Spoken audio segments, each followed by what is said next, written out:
சோழப் பேரரசின் புகழ் முதலாம் ராஜராஜ சோழன் மற்றும் முதலாம் ராஜேந்திர சோழன் ஆகியோரின் ஆட்சியில் உச்சத்தை தொட்டது.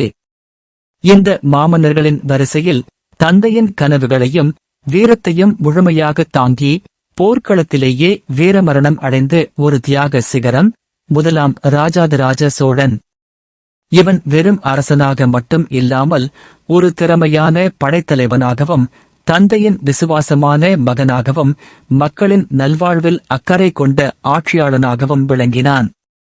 வாருங்கள், போர்க்களம் கண்ட மாவீரன் முதலாம் ராஜாதிராஜனின் வாழ்வு பயணத்தை ஒரு கதை வடிவில் காண்போம். கிபி 11ஆம் நூற்றாண்டின் தொடக்கத்தில் சோழப் பேரரசு ஒரு பரந்த நிலப்பரப்பை ஆட்சி செய்து கொண்டிருந்தது. மாமன்னன் முதலாம் ராஜேந்திர சோழனின் புதல்வனாக பிறந்த முதலாம் ராஜாதிராஜன் சிறு வயதிலிருந்தே போர்க்கலையிலும் ராஜதந்திரத்திலும் சிறந்து விளங்கினான். தன் தந்தையின் கங்கை மற்றும் கடார படையெடுப்புகளில் கிடைத்த அனுபவமும் சோழப் பேரரசின் மாபெரும் வலிமையும் அவரது ஆளுமைக்கு அடித்தளமிட்டன. முதலாம் ராஜேந்திர சோழன் தன் மகனின் திறமையை உணர்ந்து கிபி 1018 அவனுக்கு யுவராஜ பட்டம், இளவரச பட்டம் சூட்டி ஆட்சியில் தனக்கு துணையாக வைத்துக் கொண்டான். இது சோழ மரபில் வழக்கத்திற்கு மாறானது. ஒரு மன்னன் உயிரோடு இருக்கும்போதே தன் மகனுக்கு அரியணையை கொடுத்து அவனுக்கு முழு அதிகாரத்தையும் வழங்கி இருவர் இணைந்து ஆட்சி செய்வது என்பது சோழர்களின் அதிகாரப் பகிர்வுக்கு ஒரு புதிய பரிணாமம்.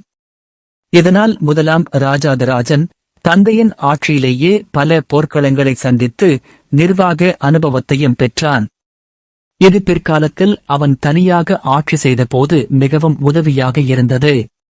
கிபி 1044 மாமன்னன் முதலாம் ராஜேந்திர சோழன் மறைந்த பிறகு முதலாம் ராஜாதிராஜன் சோழப் பேரரசின் முழு பொறுப்பையும் ஏற்றான். அவன் அரியணை ஏறிய போது சோழப் பேரரசு பறந்து விரிந்திருந்தது. இருப்பினும் பேரரசு நீண்ட காலம் அமைதியாக இருக்கவில்லை. வடக்கிலும் மேற்கிலும் இருந்து சாளுக்கியர்களின் அச்சுறுத்தல் தொடர்ந்து இருந்து வந்தது. சேர, பாண்டிய அரசர்களும் அவ்வப்போது கிளர்ச்சியில் ஈடுபட்டனர். இந்த சவால்களை சமாளிக்கும் திறமை முதலாம் ராஜாதிராஜனிடம் இருந்தது. முதலாம் ராஜாதிராஜ சோழனின் ஆட்சி பெரும்பாலும் போர்களிலேயே கழிந்தது. அவன் தன் வாழ்நாள் முழுவதும் போர்க்களத்திலேயே இருந்தான் என்று கூறலாம்.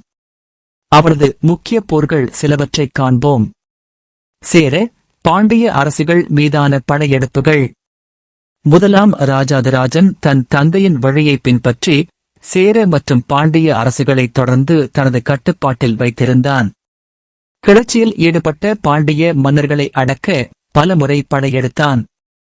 பாண்டிய மன்னன் மனபரணனை தோற்கடித்து அவனை தனது அடிமையாக்கினான். சேர நாட்டையும் தனது கட்டுப்பாட்டிற்குள் கொண்டு வந்தான். இவன் தனது வெற்றிகளுக்கு அடையாளமாக சேர, பாண்டிய மன்னர்களின் மணிமுடிகளையும் இரத்தினங்களையும் தனது தலைநகரான கங்கை கொண்ட சோழபுரத்திற்கு கொண்டு வந்தான். ஈழப் படையெடுப்பு. இலங்கையில் சோழர்களின் ஆட்சிக்கு எதிராக அவ்வப்போது கிளர்ச்சிகள் வெடித்துக் கொண்டே இருந்தன. முதலாம் ராஜாதிராஜன் இந்த கிளர்ச்சிகளை அடக்க ஈழத்தின் மீது பலமுறை படையெடுத்தான். கிபி 1041 ஈழத்தின் நவநாத் மன்னனை தோற்கடித்து அவனது அரசகுடியைச் சேர்ந்த பலரை சிறைப்பிடித்தான். ஈழத்தை முழுமையாக சோழர் கட்டுப்பாட்டில் கொண்டு வந்தான்.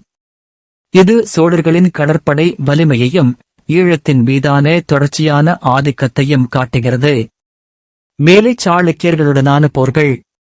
முதலாம் ராஜாதிராஜனின் ஆட்சிக் காலத்தின் மிகப்பெரிய சவால் மேலை சாளுக்கியர்களுடனான தொடர்ச்சியான போர்களே. மேற்கு சாளுக்கிய மன்னன் முதலாம் சோமேஸ்வரன் சோழர்களின் மேலாதிக்கத்தை ஏற்க மறுத்து தொடர்ந்து போர்களை தொடங்கினான்.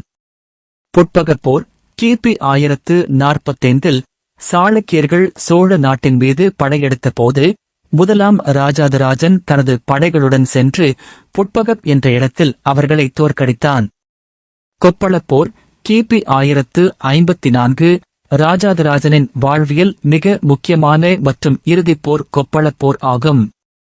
சாளுக்கிய மன்னன் சோமேஸ்வரன் சோழப் பேரரசின் மீது மீண்டும் ஒருமுறை பெரிய படையெடுப்பை தொடங்கினான்.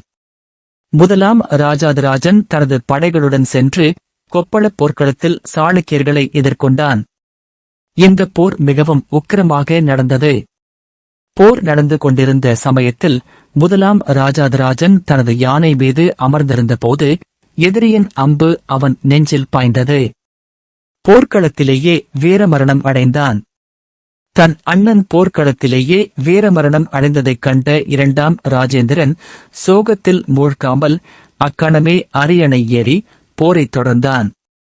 போர்க்களத்திலேயே அரியணை ஏறி சாளுக்கியர்களை முறியடித்து சோழர்களுக்கு வெற்றியை கொண்டு வந்தான் இரண்டாம் ராஜேந்திரன். இந்த போர் சோழர்களின் வீரத்திற்கும் அரச குடும்பத்தின் தியாகத்திற்கும் ஒரு அடையாளமாக விளங்குகிறது. முதலாம் ராஜாதிராஜனின் ஆட்சி பெரும்பாலும் போர்க்களத்தில் கழிந்தாலும் அவன் மக்களின் நலனில் அக்கறை கொண்டான் என்பதற்கு சில சான்றுகள் உள்ளன. குடிமைப் பணிகள் இவன் காலத்தில் நிர்வாகம் சீராக நடைபெற்றது. கிராம சபை அமைப்புகள் வலுப்படுத்தப்பட்டு உள்ளூர் நிர்வாகத்தில் மக்களுக்கு அதிகாரம் வழங்கப்பட்டது. வரி வசூல் சீராகவும் நியாயமாகவும் நடைபெற்றது. கோயில்களுக்கு பணிகள் முதலாம் ராஜாதிராஜன் ஒரு தீவிர சிவபக்தன். இவன் பல கோயில்களுக்கு நிலக்கொடைகள் வழங்கியுள்ளான். இவன் காலத்தில் சோழப் பேரரசின் கோயில்களில் பல திருப்பணிகள் நடைபெற்றன. முதலாம் ராஜாதிராஜன் பிரம்மாண்டமான கோயில்களைக் கட்டியதாக பெரிய அளவிலான தகவல்கள் இல்லை. எனினும் அவன் பல கோயில்களுக்கு பொன், நிலம், பசுக்கள் போன்ற கொடைகளை வழங்கியுள்ளான். இவன் தனது வெற்றிக்கு அடையாளமாக தான் தோற்கடித்து மன்னர்களின் சிலைகளையும் சின்னங்களையும் கங்கை கொண்ட சோழபுரம் கோயிலுக்கு கொண்டு வந்து சேர்த்தான். முதலாம் ராஜாதிராஜன் பல பட்டப்பெயர்களை பெற்றான். அவற்றில் சில: யானை மேல் துஞ்சிய தேவர், கொப்பளப் போரில் யானை மேல் அமர்ந்திருந்த போது வீரமரணம் அடைந்ததால் இப்பட்டம் பெற்றான். இது அவரது தியாகத்தையும் வீரத்தையும் குறிக்கிறது. கல்யாணபுரங்கொண்டான், சாளுக்கியர்களின் தலைநகரமான கல்யாணபுரத்தை வென்றதால் இப்பட்டம் பெற்றான். ஜெயங்கொண்ட சோழன் பல வெற்றிகளைப் பெற்றதால் இப்பட்டம் பெற்றான். ராஜகேசரி சோழப் பேரரசின் மன்னர்கள் பொதுவாக பயன்படுத்தும் பட்டப்பெயர்களில் ஒன்று. முதலாம் ராஜாதிராஜ சோழனின் ஆட்சி சோழப் பேரரசின் வரலாற்றில் ஒரு தியாகத்தின் காலகட்டமாக போற்றப்படுகிறது. அவன் தனது வாழ்நாள் முழுவதையும் சோழப் பேரரசின் பாதுகாப்புக்காகவும் விரிவுக்காகவும் அர்ப்பணித்தான். கொப்பளப் போரில் அவன் அடைந்த வீரமரணம் சோழ மன்னர்களின் அஞ்சா நெஞ்சத்தையும் தங்கள் நாட்டுக்காக உயிரையே தியாகம் செய்யும் உயர்ந்த பண்பையும் எடுத்துக்காட்டுகிறது. இவன் தனது தந்தை முதலாம் ராஜேந்திர சோழனின் மரபுரிமையை ஏற்று சோழப் பேரரசின் புகழைத் தக்கவைக்க அயராது பாடுபட்ட ஒரு மாவீரன் என்பதில் எந்த சந்தேகமும் இல்லை. மீண்டுமொரு சகாப்தத்தை அறிய நாம் ஒன்றாக பயணிப்போம்.